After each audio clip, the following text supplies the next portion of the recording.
I am Jeff Foxworthy, and welcome to Gamekeeper Podcast. If you want to learn more about farming for wildlife and habitat management, then, buddy, you are in the right place. Join the Gamekeeper crew direct from Mossy Oak Land Enhancement Studio as they discuss the latest wildlife and habitat management practices, news, and, of course, hunting. There's no telling what you'll learn, but I'm going to tell you, I bet it's interesting. Enjoy. We're live in 3, 2, 1. Today, we're celebrating Mr. Fox Hayes, our company patriarch, a husband, a father, a grandfather, a great-grandfather, a gamekeeper, and one hell of a turkey hunter. All right, everybody, welcome. Here we are, a very special podcast. Indeed. An emergency session of the Gamekeeper podcast. This is a special exactly called session. It is an emergency called session. We've got, I like it. The room is full. And it's Code 5. It's a dangerous room. Yeah. It is. Better have your full sharp-tongued body folks in armor there. on in here, that's for sure. You've got the whole gamut of emotions, including what we're going to talk about, but then the spring is in the very latter stages. And it's been tumultuous in a lot of ways. And the temperature has been like 80, 90 in the last 10 days, and they've kind of shut down, and you get one gobble here, one gobble there. We got 3 or 4 people that have hunted the same turkeys almost. So everybody is at their wit's end one way or the other at this point in time. So I can see we're Bobby, a tad emotional on all fronts. Bobby's wearing his pretty well. I'm just going. All I can say is word. Word. Yeah. Isn't that a hip saying when somebody I you don't agree know. with somebody? I'm not hip anymore. I don't You know used if I ever was hip. You said epic yesterday, and I was like, "What? Look Where at did that you. come from?" All right, look. Let me set the table. Okay, sitting over on the couch, smiling, and he's so. I know he's excited to be here because this story is so big. We've got Daniel Hayes sitting on the couch. Right. Next to him, we've got who hasn't crawled in here very often. He's here all the time, but he never comes in Never. here. Refuses. We've got Vandy Stubbs. You know it's a special day when Vandy's on the couch. Yeah, it is. I don't think there's a topic you could have drug him in here for but this one. Yeah, he argues Honestly, every time you ask him because- to come in here, but he said this. Not only this. I'll agree with that. I'll agree with that. There you go. Yep. And there then he is. at an undisclosed location via Zoom, we've got Neill Hayes. There he is. Hello, boys. Yep. So we got a full room with Mitchell, one of our new young photographers. Rob Kinney is Back in the here. house from on assignment in Florida. Huh? Richie has run the board, has pieced together the board with bubble gum and some Hopefully, paper clips. hopefully, it'll Kind of hold like together. his truck. Yeah. Yeah. So we're all here to celebrate Mr. Fox. Mr. Fox has killed yet another turkey.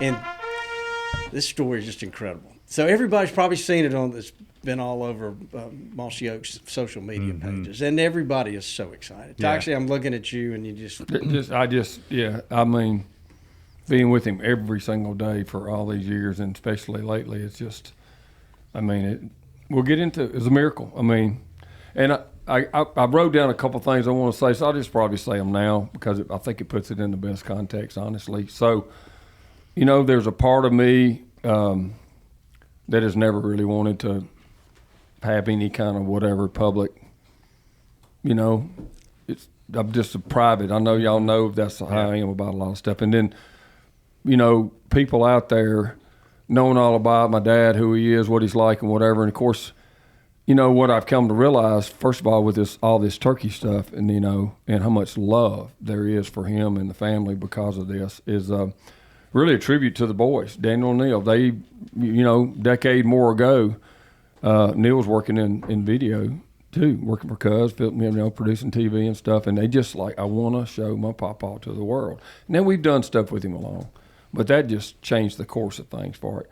And so what I realized with the flood of calls and people from early days to now and all the just crazy, just thousands of thoughtful things are happening. I've realized that this is my statement. He is my dad. He's Daniel Neill's papa.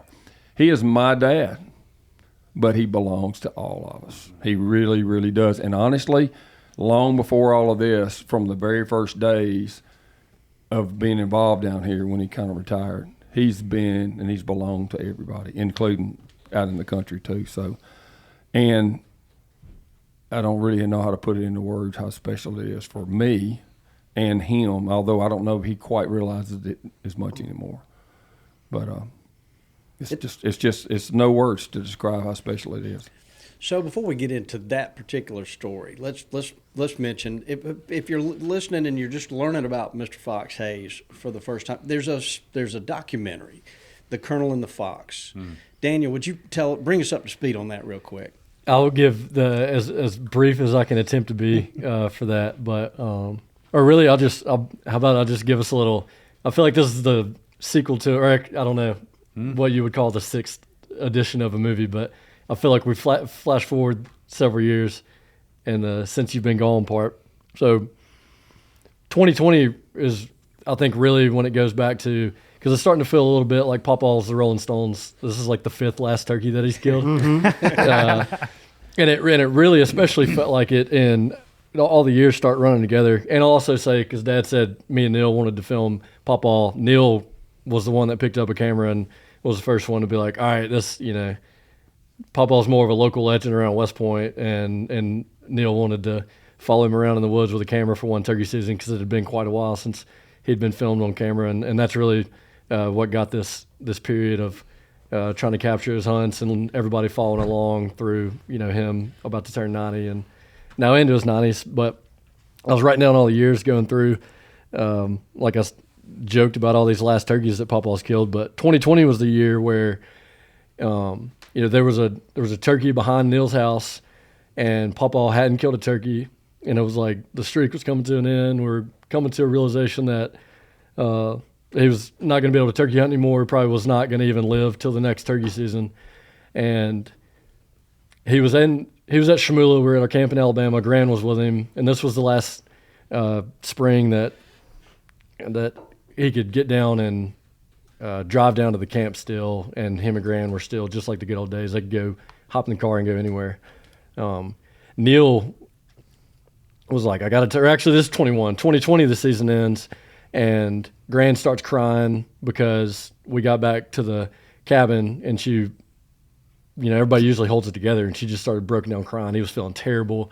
She was like, that's it. He's never going to hunt again. And it was all just really hitting her. And then everybody in our family is starting to get really emotional because we're coming to the realization that that's the last turkey season we're ever going to have with him. And then lo and behold, just like every other spring these past 5 years, the next spring rolls around, and Pawpaw had, thankfully he killed a turkey that year, but then we get to spring 21 and we go the whole season, and it just was not meant to be. He was feeling terrible again. He had not killed a turkey. And then that was, once again, getting to the end of the season in Alabama, and it was all coming to an end, and this was, the streak was over, and it all, the past, 2019 through 2022, every time he had a chance to kill a turkey, it felt like life or death. There was so much pressure on it. It felt like a postseason sporting event. Like there was just so much pressure, and, Neill's getting in the woods at 4 a.m, and we're picking Pawpaw up at the house and meeting him at the gate, and prepping blind. Neill is the maestro of building natural blinds, and he's in there, and every single year they get more elaborate and better because Pawpaw, you can track the years of the last time he was walking in the woods, and then he started using a cane on the last hunt of the year, and then by the next year he's using a walker, and then flash forward, we got to have him in a wheelchair. But that 21 year was when we were in Alabama. He was trying to go home, and at this point when he's not feeling good, he gets anxious if he's not sleeping in his own bed. So he's like, this was probably his last time. It was 2 days before the season ended, and he's telling Gran, we're going home. I can't stay any longer. I'm about to have a panic attack. I can't hunt. And Gran goes, Fox, if I got to kick your butt out the door in the morning, you're going on one more turkey hunt. And so that kind of snapped him out of it. He was like, all right, I'll stay one more night. So the next morning, we're like, okay, we'll just go listen. And if we hear one, we'll pull the golf cart up to the front door. And that way we hadn't dragged you out just to not hear a thing and not actually have a chance to hunt when you're not feeling good. And there's one day in the season left after this. It's, me and Dad go up and listen. We're not really hearing anything. And Neill is like, he's been walking past the same spot. If we want to give it one last go, maybe on an afternoon hunt, we can try to set him up. And if he's feeling good enough, we'll do that. But this was like officially the streak was over. He's not going to kill a turkey. And then me and Dad are up by the lake, and we hear a turkey gobble. We rushed back down to the camp, and an hour later, we got Papa in the cart and we're back up there. It took so long to get it. He's like eating breakfast and all that. So anyway, that all builds up to he kills a turkey, and the next day he's in the emergency room, and for several days it feels like he's not going to make it. And so that was 2021 was really like the end of, okay, not only is he not going to hunt anymore. That was a miracle, to be honest with you. That was the first like miracle turkey. That's the one, Neill, you filmed just him holding the gun, right? And you could see he was shaking so bad. That was 2022. That was the following 22? spring. Okay. I was out of town and didn't get to go on that. That's one. right. The one you're talking about. Yeah, and that was 21, and Neil was going to meet us back in West Point if we had to pull right, off a miracle right. turkey the next afternoon. So they were all miracles. Papa he nearly dies after he killed that turkey. That one was a sure enough miracle, and it's a story for another day. But the next spring, he makes it back around, and that's the one you're talking about where Neil was sitting on the tree with him. That's right. And just kind of everybody saw that. His elbow they being showed filmed. that. He was shaking so bad, and this turkey was just walking. We didn't even have it was just in the woods. We couldn't even get like a decoy up or anything for him. It was just, and it was, I think the turkey, Neill was looking at it. We weren't, he was sitting with him, but I think the turkey kind of boogered and was gone. And you could see he was just shaking and for like 2 seconds, he just got dead calm, took aim and killed him like walking, which is a miracle. I just want a little context, Daniel. So I wrote down, I think it's from 2014 or 15. Doesn't have to be exact. I know for sure, like 5 different times before you were talking about, he killed his only turkey of the year with 1 day left or the last day of the season. He did it 3 times with me, and he did it again with you and me. But he did it another time I was hunting with him and Chris Hawley, if I remember that one. Oh, yeah. And then another time with Greg Briggs. With Greg, yep. So from like about 15 on, it was like, that's it. That many times. And here we are 10 years later. Wow. So the 2022 is the one that he's talking about with Neil. Neil's on the tree with him, and that was the one that if you're listening to this podcast, you probably saw the video that Neil filmed where he's running out there, Papa, you got him, and we're all crying, and that was just like the greatest morning of all of our lives. Remember that? His very best friend for his whole life, Mr. Bud Nixon. Chris Hawley's father-in-law, Peggy's dad, my hero, died that night. When he killed that turkey the next morning. And it was like something in the air. I can't tell you what. That did add, oh, my God. It's so emotional. They said, Bud may have sent that turkey to Papa, and then someone else said, well, if I know Bud like I think I do, he was in there trying to run that turkey the other way. Yeah. So that, and then getting back to Bobby's first thing with the Colonel and the Fox. So that 2022, that turkey, after Uncle Bud passed away, that was like the sure enough, there was no way he kills another turkey. Oh, that no. was Papa's last turkey. Yeah, I couldn't believe he pulled that off. And so much has happened since then. The next spring, 2023, and that was 22 was also when we got Tom Kelly and Papa together, right? That was April 22. Yeah. Neither one of them killed a turkey, and then we got home, and then that was that. So 23 was the release of the Fox Vest. That again. Grant and Papa being alive to see the reception of that and being able to come out to the store in West Point with 1,000 people sleeping on the sidewalk and all that. It didn't matter. At that point, we had so much closure from his turkey in 2022 that there was no pressure whatsoever. We were just enjoying it. And Papa being around just to see the reception of the Fox Fest and everybody kind of celebrating the last remnants of his generation and living through him as a kind of grandfatherly figure and all that kind of stuff was just too cool. And so in 23, after the Fox Fest launch was when we talked to Laura Kelly. She's over in Virginia. And you got up with our buddies Keith and Kyle Ott over there in Middleburg, Virginia. And Neill had some family stuff going on. And me and Rob Kenny went over there. And so 2023 was Tom Kelly's last turkey. And again, there's enough turkeys that we could make this a 5-part series from the amount of last turkeys that have happened the past 5 years. But 23 was a special spring, even though Papa, he got out for one courtesy golf cart ride with Vandy and Dad, but he didn't get to really hunt, and we didn't make a honest attempt to get him a turkey because we didn't think it was possible. I'll say this, we did every time we took him. Miraculously, we didn't even think we had a turkey gobbling and trying to come to us at least. Yeah, we had a turkey at 30 yards that day, but it was more than a golf cart ride. They almost killed the turkey that morning. Yeah, Yeah. honestly, we were just like the last 3 years, quite honestly, including this year. It was a golf cart ride. He's right about that. It started by, again, for this year, it's like we just owe it to him to try to even get him outside. Mm-hmm. That's really was the big thing. We'll have won the victory if he was able to see the sun come up out on his farm and everything. And that would have been it. That would have been plenty. I mean, he hadn't been able to do that at all. Y'all understand, till last Friday, he hadn't done that even out of the house in 9 months maybe.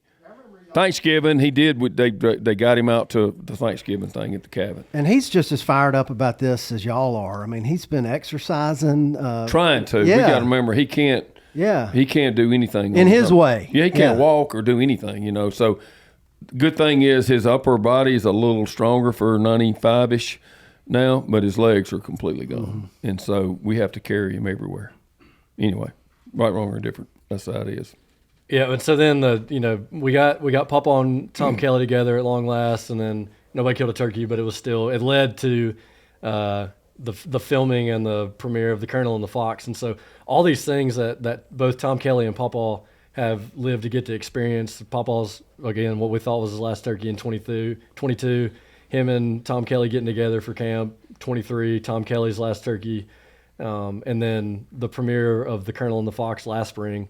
The fact that both of them have been able to live to see the reception of all that and to see the celebration of their whole generation of turkey hunters that kind of kept the culture alive when the candle was starting to fade. Papa killing another turkey was the last thing on our mind. We wanted it to happen, obviously. We wanted him to stay in relative good health and hopefully get out in the woods and whatnot, but it was not on our mind that he could kill another turkey, really. But the courtesy golf cart ride that turned into almost a hunt 2 years ago that they're talking about, that also led, because we didn't think that he could kill one, and then it was like, okay, maybe he could. That was what led Neill to becoming turkey hunting's leading natural blind architect. What I did say after he couldn't move it all, and even around here to Clay and people know, we got to get like a golf cart, because that's small enough, to be able to like maybe put a blind around that, because there's no possible way. We knew, which happened. There was no way to take him, like get him out, put him by a tree, and do. It would have to be like get him in the cart, an electric cart, and then try to hide that. And it seemed so far-fetched, but I was like, that's the only way he could get out. So we did that actually last year. Now, what Neill did this year took it to a whole new level. I did it last year, was when we first started that, the brushing in the golf cart thing, because it's kind of our collective faults for somewhat, I wouldn't say giving up, but we probably could have tried a little harder, but we all get busy. And, when you see Pawpaw and you're around him all the time, it's kind of easy to be like, well, it's probably going to be really difficult for him to go turkey hunting again. And then at the end of the spring last year, and for the first half of the season, it's too cold for him to go anyway. So you really have to wait for those last few weeks to even have a chance to go. He's freezing to death at 60 degrees, freezing to death. So that limits a lot. Anyway, the end of the season, finally, we were just like, you know what?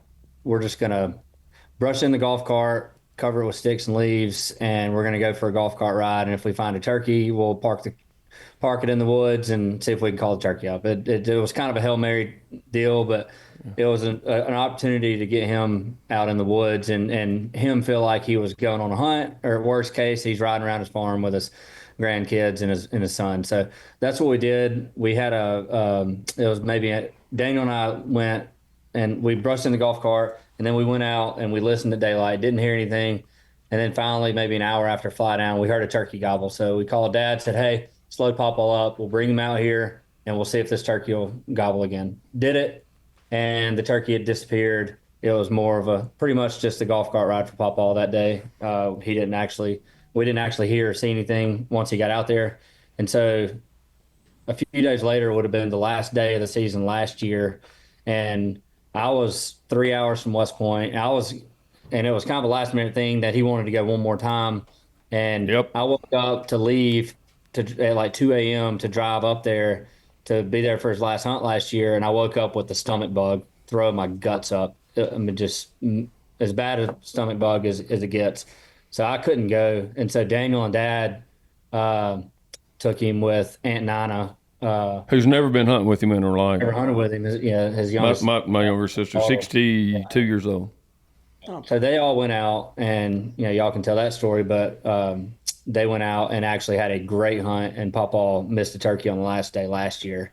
But the positive side of that was it made us realize that he can do it. The morning he went with us seems like a waste. No, it wasn't, because it taught all three of us that actually we might pull it off, when we sat, even though the turkey didn't gobble. And then the next time too. So I guess that is, all those things seemed like a failure actually gave us hope to maybe we could get him out, and it could possibly happen, When the last feature of the tank / golf cart / blind, that made it possible for Pawpaw to hunt, because anybody that knows him, especially in his later years, he's notorious for drawing on turkeys. He's incapable, especially now where instinct takes over. He can't shoot with his gun resting on his knees, and that's why that video we were talking about with Neill was so amazing, because his arms are shaking. He can barely hold a Sharpie, and all of a sudden he picks the gun up off his knee, and it's just like perfect, calm, steady for a second. Boom. But with this, there was no way he was going to be able to shoot free-handed again.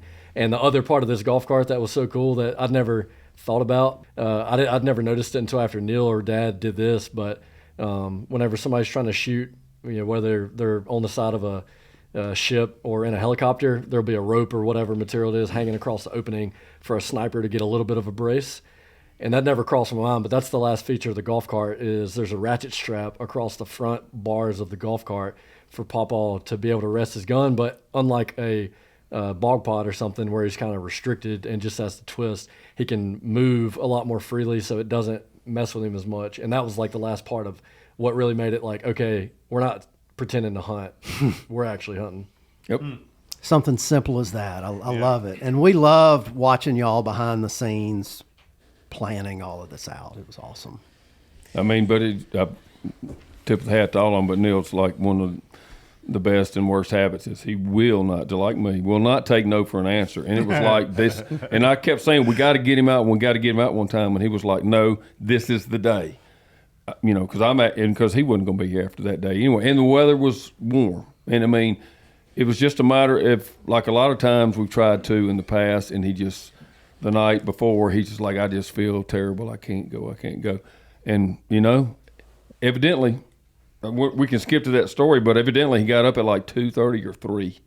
He was so excited. Yeah, so now I think we've finally arrived back at what we're here for, which is this year's turkey hunt. And like Dad said, Neill calls me the day before the hunt, and he's last Thursday. Yeah, he's fired up. He's like, I'm going over to Pawpaw's house.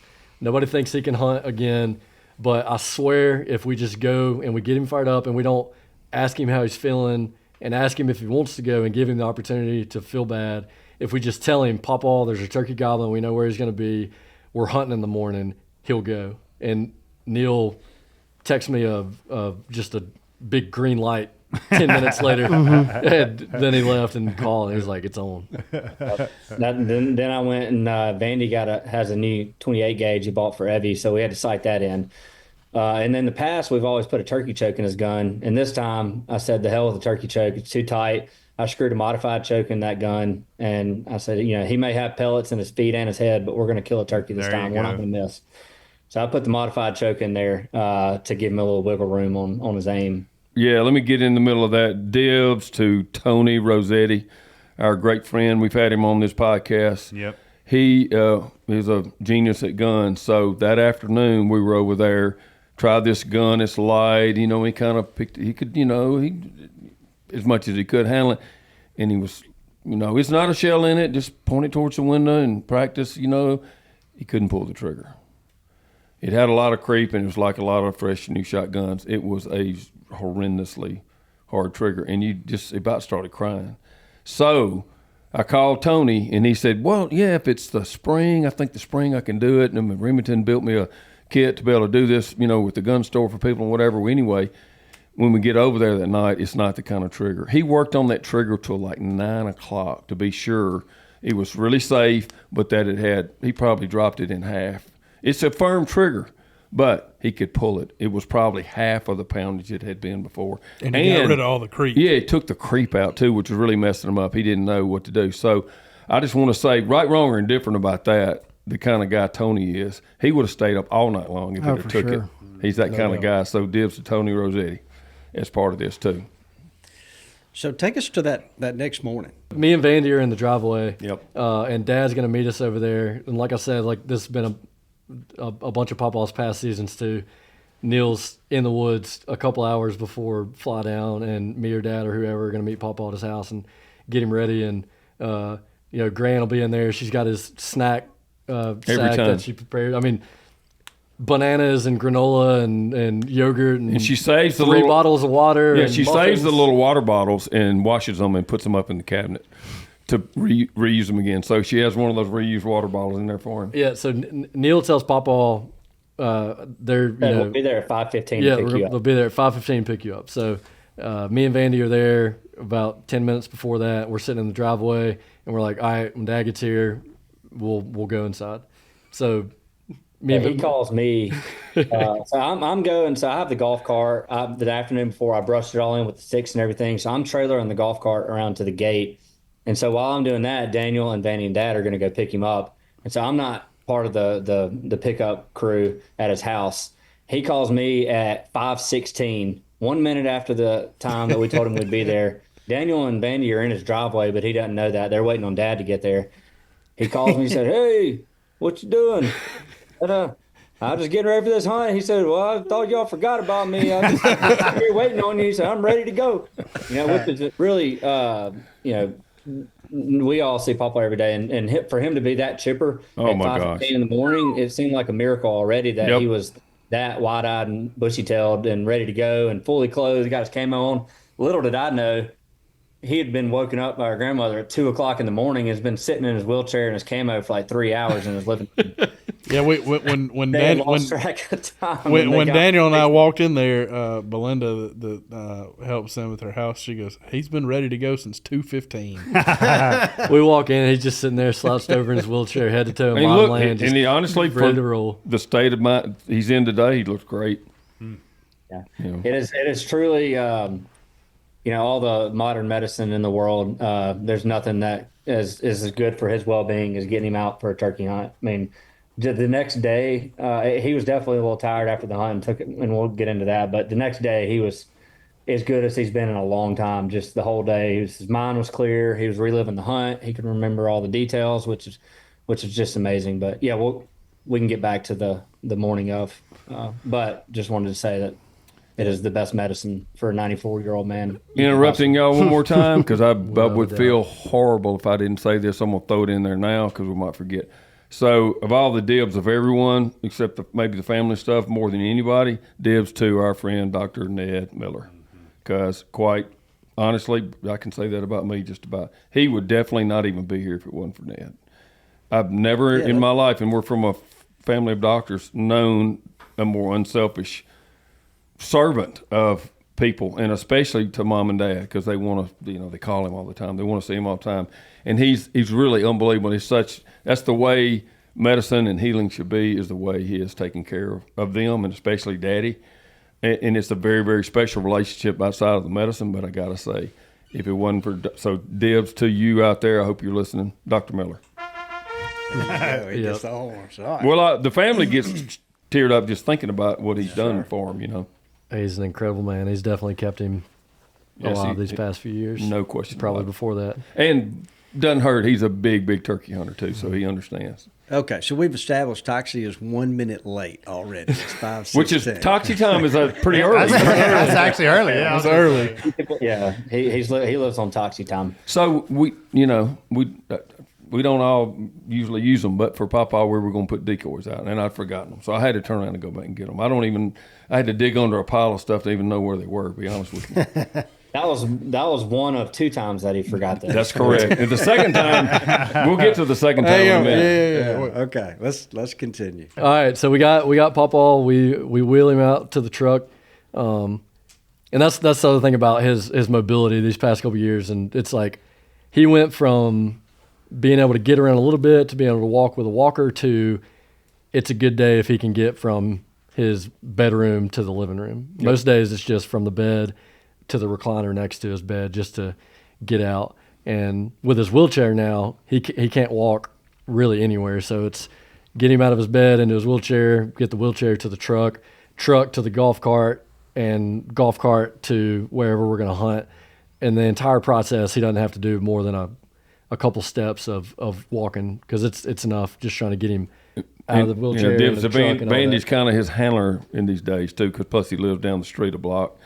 And Yeah, Vandy and Sir Francis live. yeah, live and next Vandy's door, really so- good at getting him into spots or getting him in his chair, getting him out. He's been over there in the middle of the night to get him up off the floor, no telling how many times too, or fixing CPAP or whatever. So Yep. we So all kind of stand back and let him handle him, getting him into from the cart to the truck or vice versa. So we get out there. Neil's been waiting on us forever. Like any other thing with this, we're all notorious for being late. But I'm the worst. throw this in, and things just take a while. So we finally get out there. Neil's waiting on us in the spot. We get I parked I got the golf cart, left at the gate, got off the trailer, and it's about a mile walk to where we were going. And I knew that they would probably be behind, so I just went ahead and walked in to listen, because I figured they'd be a little bit after goblin time getting there. So I was all the way in there where we wanted to start by the time they got to the gate. And then I guess they get the golf cart, they get to where I am, where I've already got a blind built. I'd seen the turkeys there the day before. We all the preparation had led to this. We're like, all right, we're ready to go. Pawpaw is at the spot. A turkey had just gobbled. It was late. It was right before fly down, but a turkey just gobbled, and he's pretty much right where we'd want him to be. Across the field, we're sitting in on the other side, far enough down away, the ridge, kind of where it's out of sight. And so, all right, we're ready to go. And Dad said, crap, I forgot the decoy again. And I'm like, and that's when I said something about it. It's by the way, you failed to mention, it's like a 50, 60 acre field. So Yeah, it's a Neill big looked at field. me and said, Dad, he doesn't have even the slightest prayer without the decoys. Yeah, the biggest thing is we had with him, like, we're doing 99.9% of all this work to get a turkey right down his gun barrel. So all he has to do is aim and pull the trigger. That's right, And if exactly. we can't get the turkey right down his gun barrel, there's really not much of a shot. No. And so I told Dad, and You were so right. Oh, you were we didn't 100% go the hen right. decoy, but we just needed the turkeys to come down his gun barrel. And so at that point, we didn't want Pawpaw to have to take another mile ride in the golf cart, because we can't take Pawpaw off the golf cart and then drive it back to get the decoy. And so Daniel, being the most in shape of all of us, By a mile. yeah, Daniel takes off running back to basically run a 5K to get the decoy and come back. It was a 1.3 miles, by the way. It his was a long hunting way boots, by there the way. and back. So Daniel takes off. When Daniel gets back, which is surprisingly fast, how fast he got back with it, he's got no shirt on, and he is huffing and puffing, and he is full. He ran as fast as he could the whole way there and the whole way back. He is drenched. Oh my gosh. Yeah, so he basically passed it off to me and then walked off in the woods and just laid down. and so It was my marathon. We're trying to do all this with the turkeys are just on the other side of the field. Like, they're very close to being able to see us at this point. They're on the ground and they're on the other side of the field, but the field rolls off the backside Yes, where it's thank God. where they can't see to where we are. So we got lucky.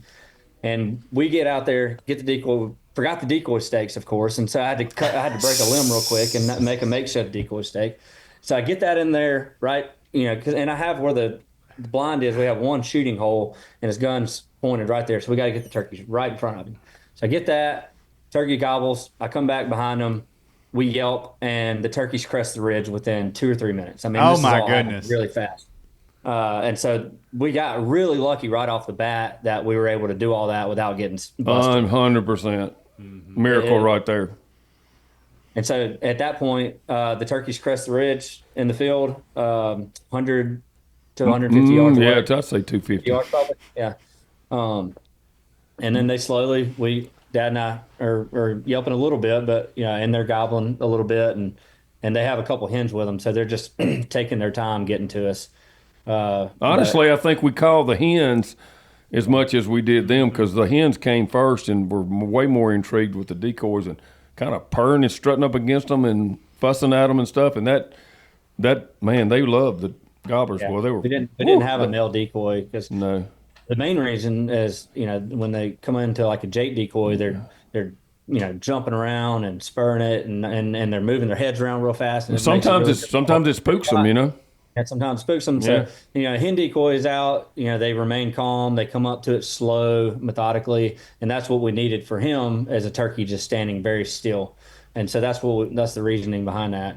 And it worked. And that's what they did. And the hens actually came up and were, when they first came into gun range, the turkeys have been in gun range for like 5 minutes at this point, but they're not really in a shooting lane yet. And the hens are standing by this hen decoy, and they're kind of purring and stuff, and the turkeys start gobbling at like 30 yards right in front of Pawpaw.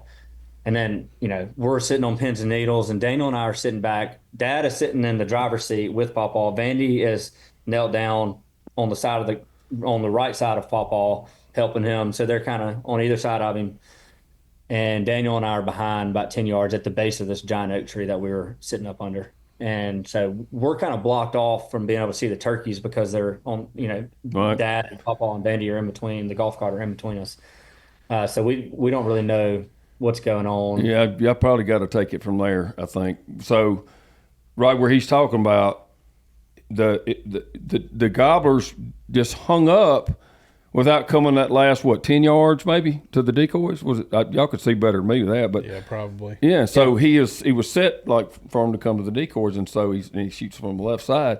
So to push back the way they were coming from would have been awkward for him too. So I couldn't tell him to shoot yet, and it wasn't quite in the open for him. They kind of hung up there for a while, and so finally they came on out far enough, and he kept on trying to inch around that way, push himself a little bit, because you could see with all his feebleness, the instincts take over. That was the coolest thing of all. The blood in his eye, instincts just took over. So he's pushing his gun back further, and they were too close together. They were in a strut. Wait. And I realized he was shaking pretty good. And, the gun was kind of starting to tilt over, and I had to ease my hand up there to keep it, straight up, 90 degrees. And he starts I feel like he's fixing to go and just pull the trigger before he's even ready. So I actually put my finger over there, over the trigger, because the turkeys that like fans were facing us and stuff like that. I was just scared he would do that. Anyway, they got where he could shoot. He was getting really steady. I was looking to make sure he could see right down the gun too. It looks good, So I kind of eased back, and he he tightened up on the gun and got a grit in his eye, and he's looking down that barrel. I said, "The one on the right, if you want to." Click. What? The gun doesn't shoot. And I'll take responsibility for that. I loaded the gun, and I was loading it in the field, so I was trying not to, close the action really loud. I mean, it's a new gun. It's loud anyway, but, I was trying not to close it loud, not knowing that, Anyway, I didn't close it all the way. So They didn't spook. I mean, one of the hens didn't like it, started kind of putting, but she wasn't really alarmed putting. It was like, what the heck? And so we were just, after the thing, looking at what Neill had put together blind-wise, I mean, they just could not see in there at all. It was like a dark tunnel. Mm-hmm. Anyway, so I didn't panic, although I knew I had to move pretty quick, and they kept strutting, and they kind of got their fans back, and I eased it straight in and got the shell out really quiet, not making much noise, and put one back in there. I kind of pushed on, okay, I know it's shut, and I eased it back up, and they're still there. Although the hens were getting a little spooky. Their attention was on the hens and everything. They just didn't see it. So he's trying to get on in. He gets on there. Now, hang on. And he can't pull the trigger. You closed it, and I said it wasn't closed all the way. No, he tried to pull the trigger. No, but I'm saying you closed the action back, and I said it's not closed all the way, and you hit the button. Oh, and I did. It went really loud, and the turkey gobbled at it. That's the deal. The sequence was he was trying to pull it, and it was not. That's when he was trying to pull it, and you could tell he kind of didn't pull. And then Vandy was laying on the ground right by him and goes, "It's not closed." So I run my hand back around the other side and hit the little ejector, thing sticking out, and I just push it with my thumb hard as I can. It goes, clink, and they gobbled at that. But I think it kind of bothered them then, and so you know how they gobble at a certain sound, and the one on the right, he put it and stuck his head up, and when he did, he clobbered him. I mean, he flattened him, and oh my goodness! Let the celebration begin. I promise you, Neill's never been the speediest in the family, but he might have run a 4.6, 4.5, 40. Well, I wasn't the speediest in the family. Then Vandy joined the family. Oh, that's right. You don't have to be the fastest. You just got to be faster than the slowest. I was sitting there just knowing that there was a chance that you never know. So I was sitting there like Usain Bolt at the starting blocks of the Olympics. Oh, you did a swan dive. You looked like someone diving for a pass in the end zone when he dove on him. But he was out. I mean, he clobbered him. All of the rules that we have in place about what happens after you pull the trigger, Out the window. You broke 'em. everything went out the window. Jumping up, making a lot of noise, all those things. You're welcome to whoever the neighbors are on the west side. They had some ground we covered, but 3 hens Flushed and them out of there. one gobbler are on another property somewhere. Oh, they're in another county. Well, so I'm just kind of thinking back about all the things that were kind of stacked against you. That Yeah. Everything. and Like it was a series of about 5 or 6 miracles Yeah. Yeah. that all took place, and everything happened exactly the way it had to. Honestly, the fact that he's still here with us is the first miracle. of Oh, all. absolutely. That's dips to So- Dr. Miller, so we but then jumped the good forward a Lord. little bit. To tie some of this together, 3 years ago, his last turkey he killed was about 100 yards from where he killed the turkey Friday. Sure was. Very, very close. And 3 years ago, we kind of thought that was going to be his last turkey. We had kind of renamed that corner of the field Fox's Corner, and so that's just it's the first farm he ever bought with his own money 50 plus years ago. It's just been home to him for most of his entire life, and he's the only person that's ever killed a turkey on the farm. For 40 years, there were no turkeys. It was just mostly row crop land, and he planted some trees on it about, I don't know, whatever, 10, 12, 15 years ago, probably 15 years ago. And that's when turkeys finally showed up after some trees had been planted on, some pine trees. And since then, there's only a handful of turkeys over there, but whatever is there, we always kind of reserve for him. So nobody's ever taken a gun on that property except for him. So 3 years ago, he kills the turkey, 91 years old. About 100 yards away in the corner of the field, but the turkey was in the woods off the edge of the field. And then last year, the last day of the season, with Dad and Daniel and Aunt Nina, he missed a turkey off the golf cart the morning I had the stomach bug that I referenced. He missed the turkey in the exact same spot pretty much, down in the corner about 100 yards away again, but in that field where he killed the turkey Friday morning. So his last turkey he killed was there, the last turkey he had missed was there, and then he kills the turkey Friday morning in that field. So that's now Fox's field, Fox's corner. You want to call it? I mean, the I guess what the emotional justice of it or whatever, almost spiritual justice of it is that, his whole life has been, he's the model guy for what we call a gamekeeper. And he's bought places and planted trees to try to restore. My love for trees comes from him. But that Neill's right, but actually I was going to say it's like 70 years ago when he first bought it, and I grew up out there near it. He bought that and planted trees there, and on top of that, he's the person that is responsible for us even having turkeys in the county, because he's the one that people have heard the story. He got with the Game and Fish and had them released here back in 75 or whatever, 6, something like that. So think about that he's got his farm that barely had a tree on it. He's planted trees that are growing and doing good and more attractive turkeys, and turkeys actually take up there. It would be the last it literally borders the city limits of the town. It's the last place you would think there would ever be a turkey. There's maybe 15 acres of woods there that they've got like a spot that you could even call timber, and then the rest of it is hundreds and hundreds of just open fields. You would never think they'd be there, but they are. And for him to be the one on his farm that he has worked so hard on like that, and he's even responsible for him being here, was so appropriate. full circle. Yep. Yeah, that's Yep. right. Yep. It was a surprise to me. I mean, in years past, we kind of got to see y'all Oh, yeah. prepping and doing all of this. And I know Vandy got that shotgun, and he was in a hurry to get that thing set up. But that was all any of us heard about it. And then all of a sudden we show up to work, and Mr. Fox kills a turkey. Nobody's like, really, what? I mean, it was all last minute. I mean, we're really just the day before, we're like out of thin air. I called Dad. I said, hey, let's do it tomorrow. Let's take him. I said, I know we've all been busy, but we're all here. The weather's good. The weather's warm. He's reasonable. I mean, he hadn't been feeling great. But spot that were there yesterday, they're there today. like, this is the time. I said, let's do it. So it was all very last minute. It's not like we've been planning this for weeks. Like we just What the did- day what did- before. Well, You can't it's- plan anything weeks in advance because you don't know what the weather's going to do. You just Or how he's going to feel. You kind of have a 24-hour span to plan it anyway. Hey, year to year, for many years, not just one or two, turkeys have kept him going because he would literally I'm going to get myself in shape enough to be sure I can go next year. And he would think about it all year long. And anytime I had a trail cam picture or a report of turkeys, I'm in the house constantly showing them this is where they were, this is where they are.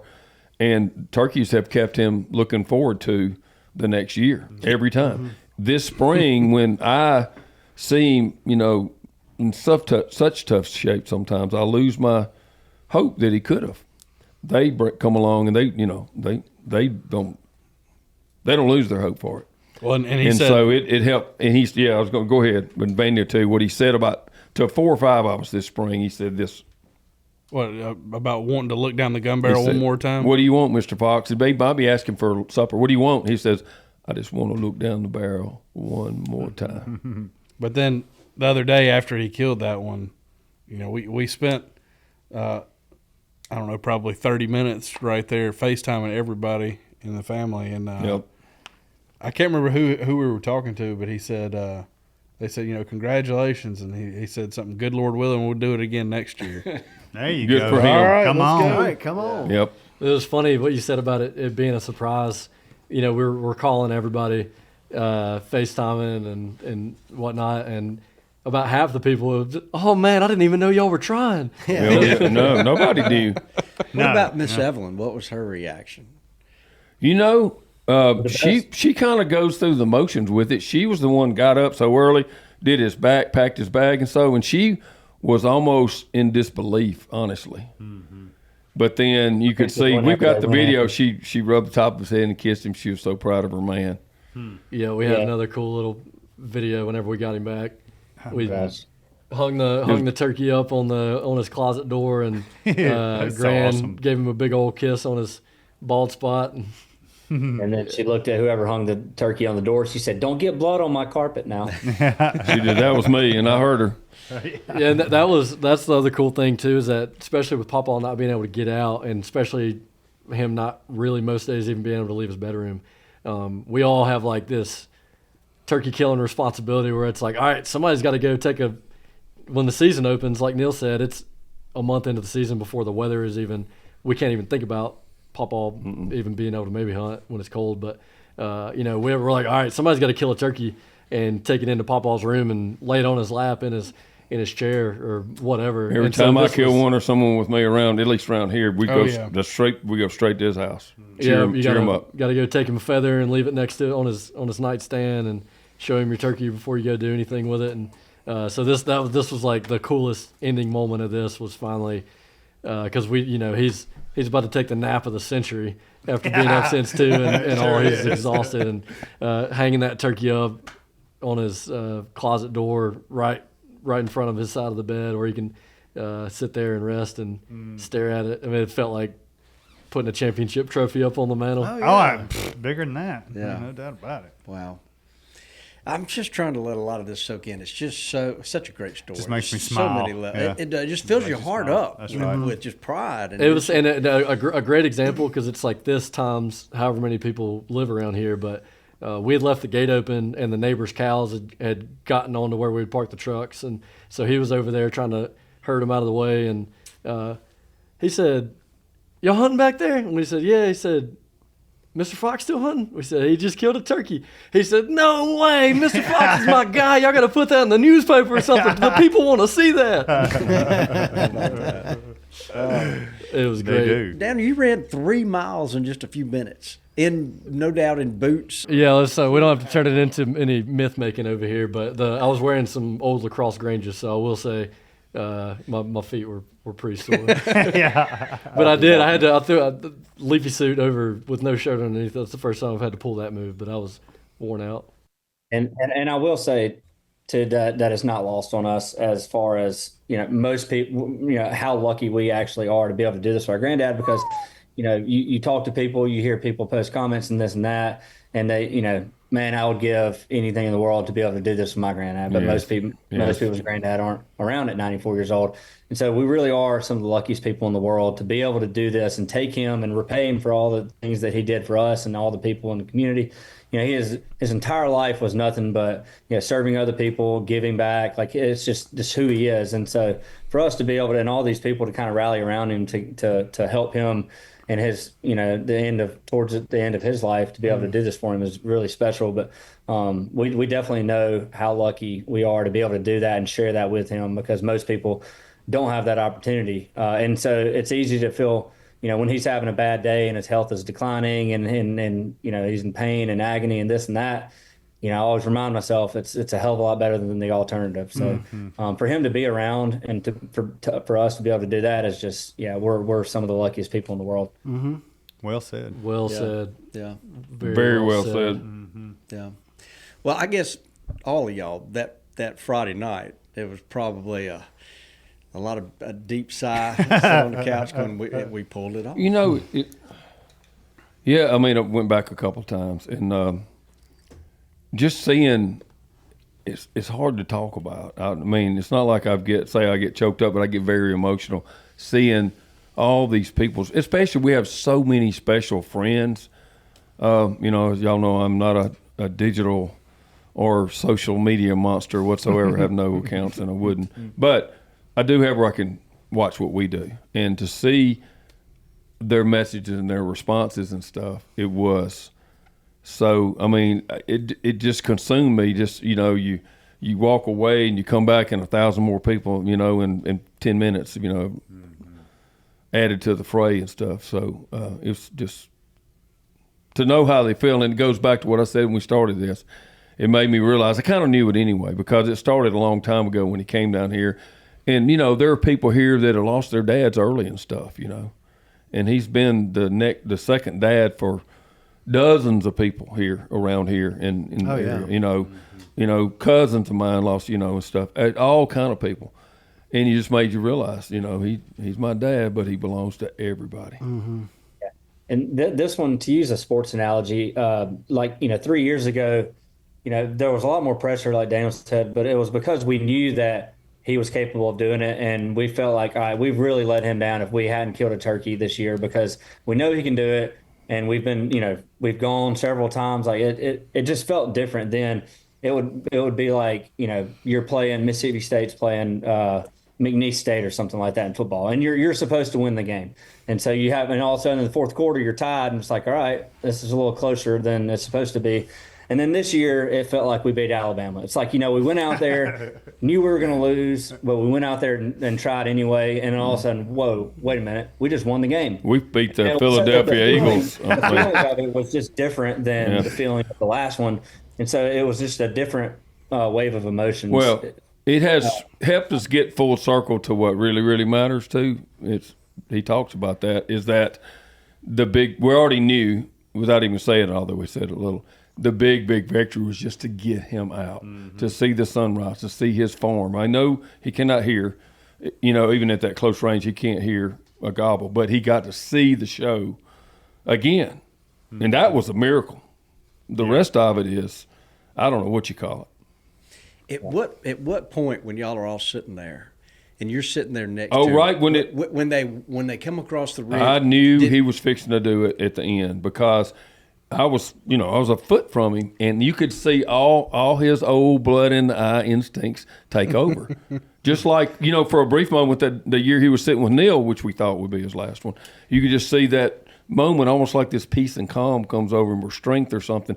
You could just see, and I got my head slowly behind the gun barrel, and he was right on him. And he was studying it. So, I honestly, it didn't, I say the last 5 seconds, and then when he shot, it did not surprise me. I just somehow, a voice was telling me, oh my God, he's fixing to do it. Could you tell did his breathing change? Oh, good grief. I couldn't believe the turkeys couldn't hear him. Oh my gosh. He was shaking so bad. I mean, again, and it's just, for 95 years, so maybe 80 of those years or 85 of those years, he's just hunting his whole life, hunting fool.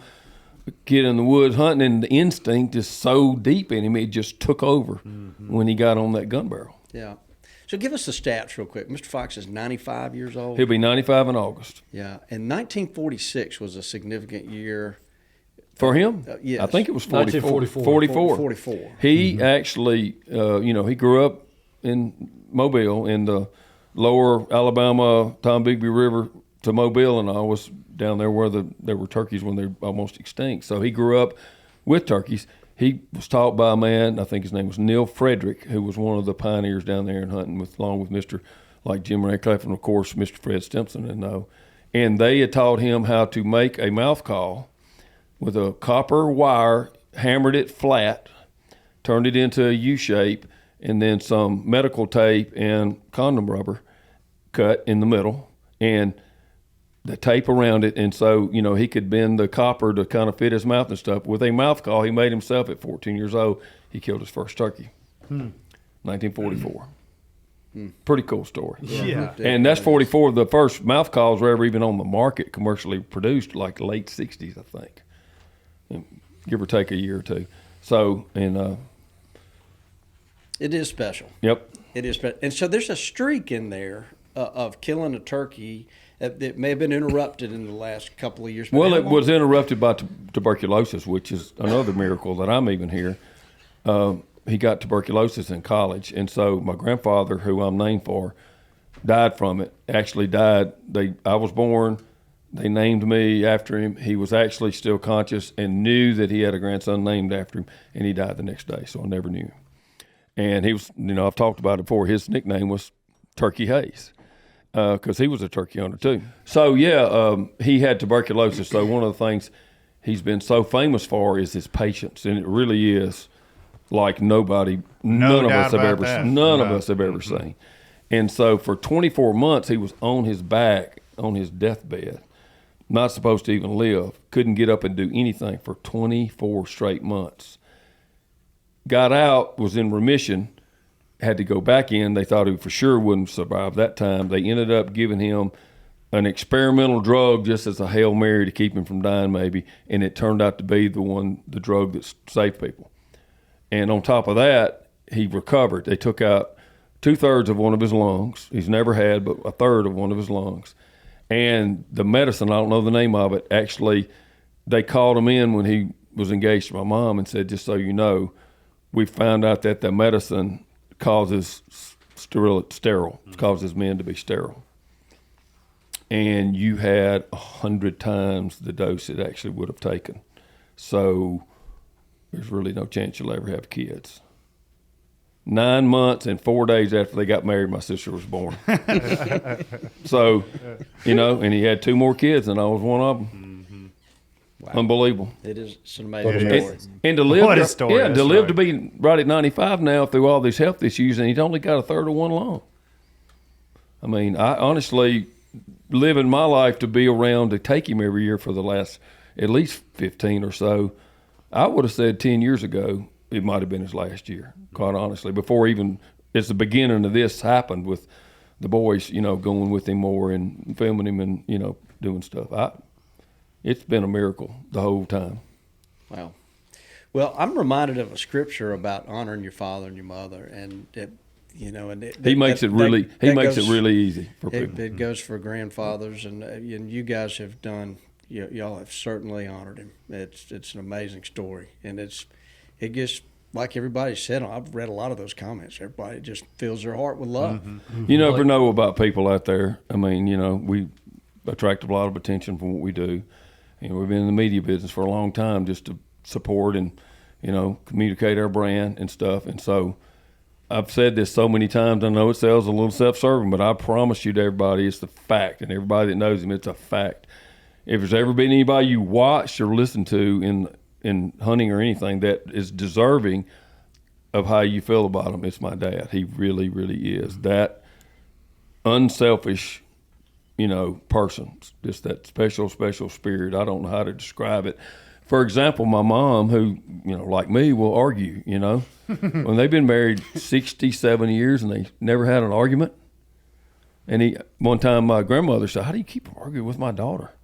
Because my mama used to kid about it. We used to kid her. She heard us saying it. It was like, the wall's blue, Mom. No, it's gray.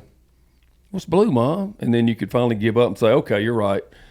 it is gray or whatever. She said, no, it's blue. I mean, she just would argue with everybody, and she liked a good debate. And they never argued. And he always said he had all this wisdom of little short pieces. He said, well, I always figured it takes two to have an argument. So I figured I could take care of my end. I didn't have to worry about it. He also said, I can be right or I can be happy. That's right. He tried to tell me that, and I read books on self-help teaching you about, you got two choices. Like, you can either be right or you can be happy, which is a revelation to a lot of us. And he told me, like, he had seen me and Diane getting a little bit of an argument. He said, have you lost your mind, boy? He said, always be wrong. And this is funny. This is relevant to the story we have today. He would say, if you want to be happy in your marriage, you'll always be wrong. Do you understand? He's pretty forceful about it. And he stopped for a second and said, if you're going to be right, you make it damn important, like getting to go turkey hunting.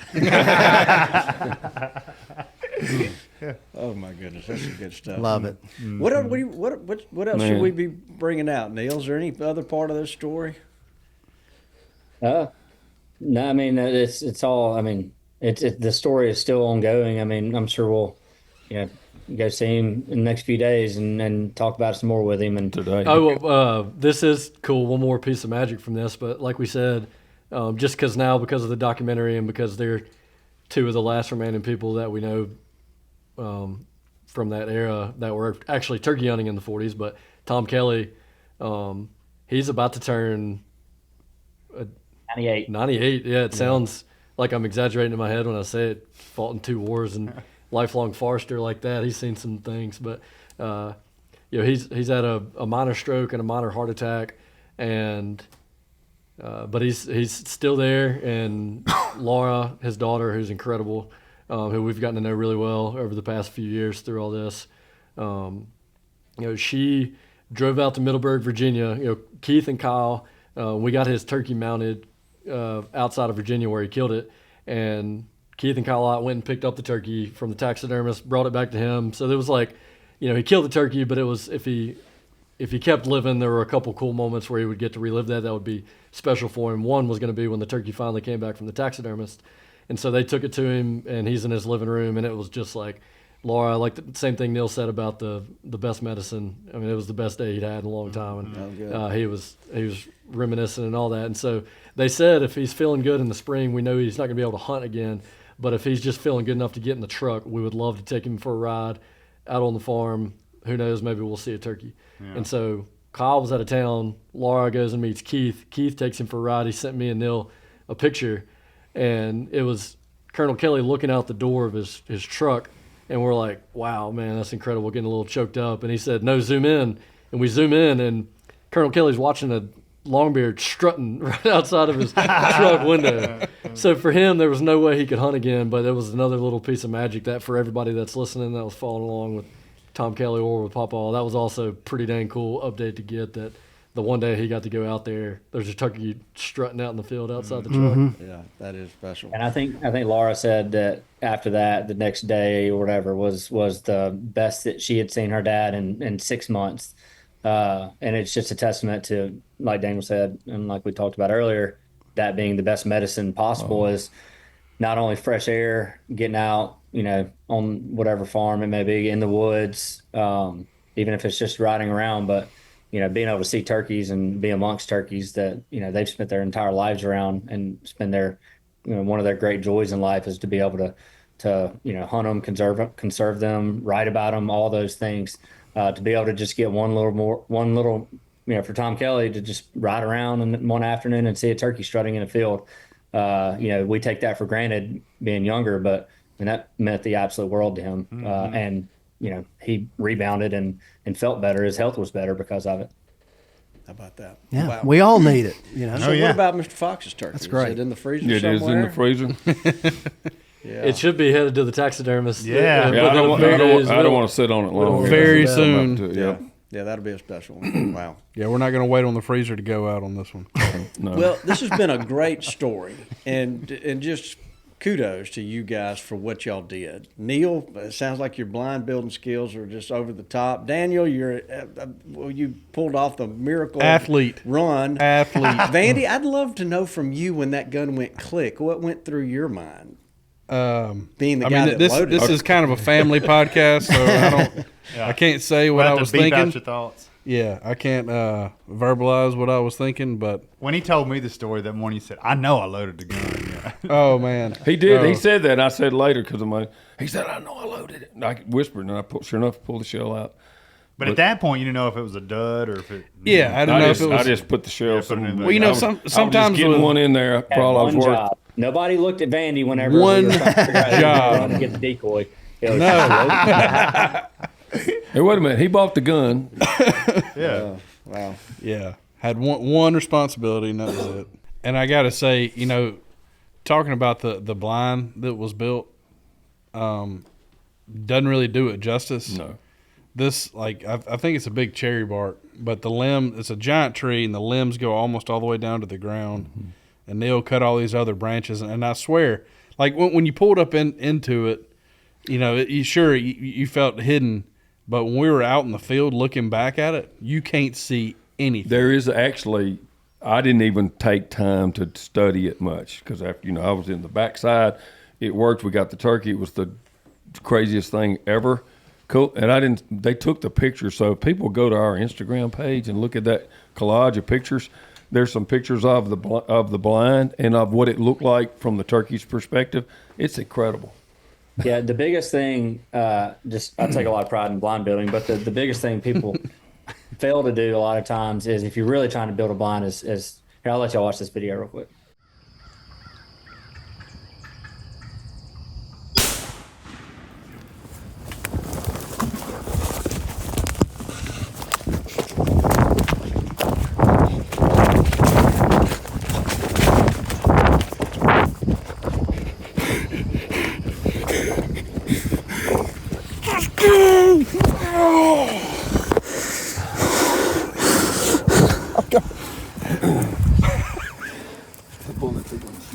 Oh my gosh. You got him, Papa. You got him. Look at that big old long beard. You got him. Hey, you got him. You killed him. You starting to cry again, Neill?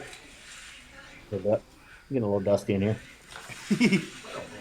Oh my gosh.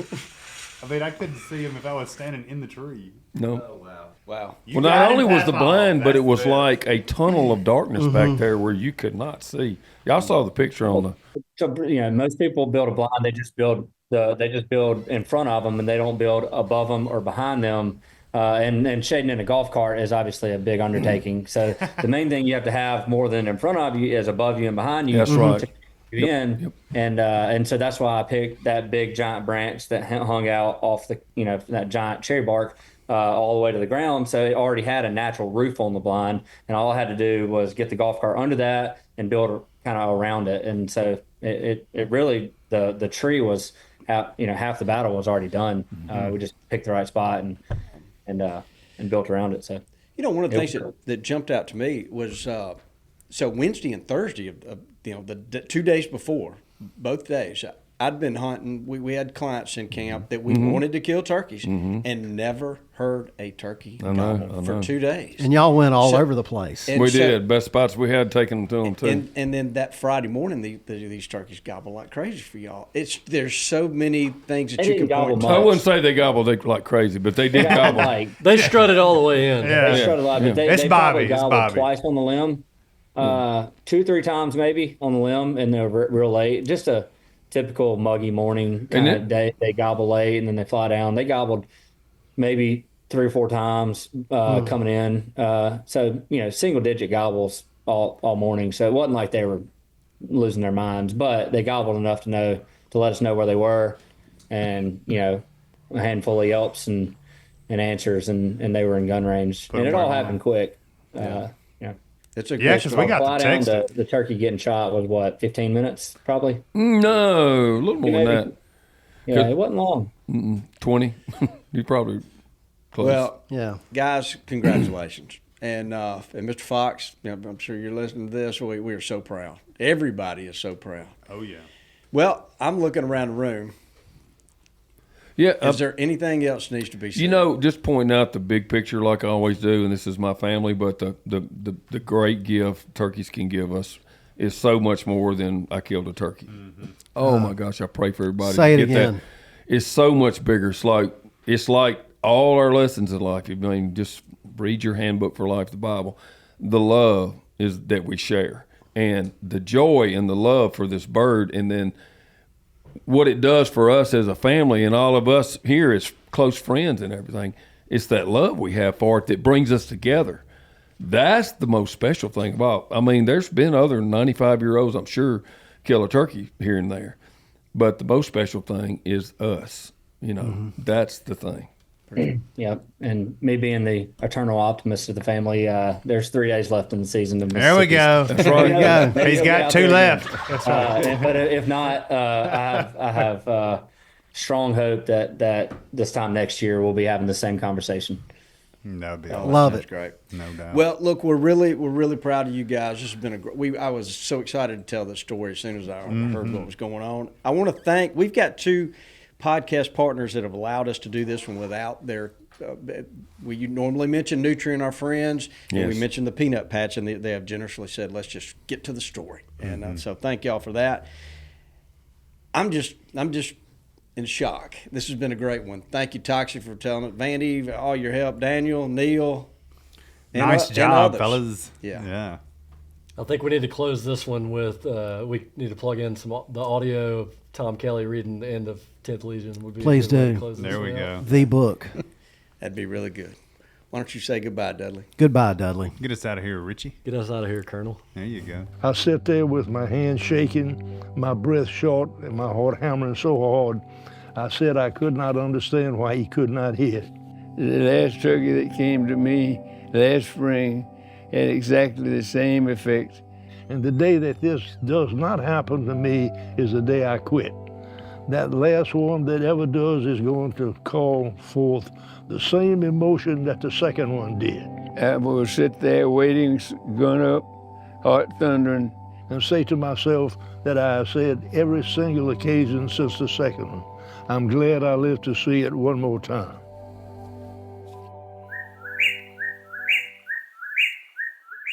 Thanks for tuning in to this week's episode of the Gamekeeper Podcast.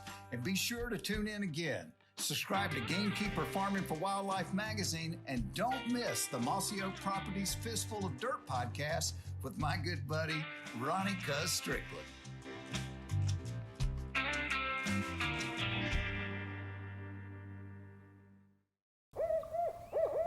Lanny, we're always in here. We always have these interesting guests, and you're always on your computer. What's up? I'm looking at Onyx the whole time. I love the app, but I love the desktop too. My favorite thing is Bobby doesn't know how to shut his computer down, Yeah. so I can go in there and share his pins to my account. That's what you were doing in there this morning. Yep. Back during deer season, I shot a couple of big bucks. Of But course. As I'm looking for them, I Couple. can turn on this tracking feature. Yeah. And I can see where I've looked. And I use that feature too for spreading seed, spreading fertilizer, spraying. It really keeps you on track. Onyx is a great company. Look, we know Jared. They're hunters, They just are. like we are. Yes, So they're no serious doubt about about this. it. The way they've designed this thing, a hunter and a gamekeeper can take advantage of it and make their property better. Use coupon code MossyOak to save 20% off of your Onyx subscription. Yeah, and Mac, you shouldn't do that now. Richie, you got to help me.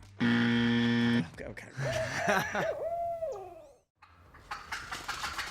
Hey y'all, it's Jim Ronquist here with Drake Waterfowl and Old Tom Turkey Products, talking about some of the new lineup for this spring. One of the more popular is the SWT collection, or Spiderweb Technology. This is a highly breathable micro-vented stretch fabric for maximum silent mobility with a durable water-repellent finish that'll keep you cool and keep you dry and keep you going in the spring woods. Be sure and check it out at a dealer near you or drakewaterfowl.com/Old Tom.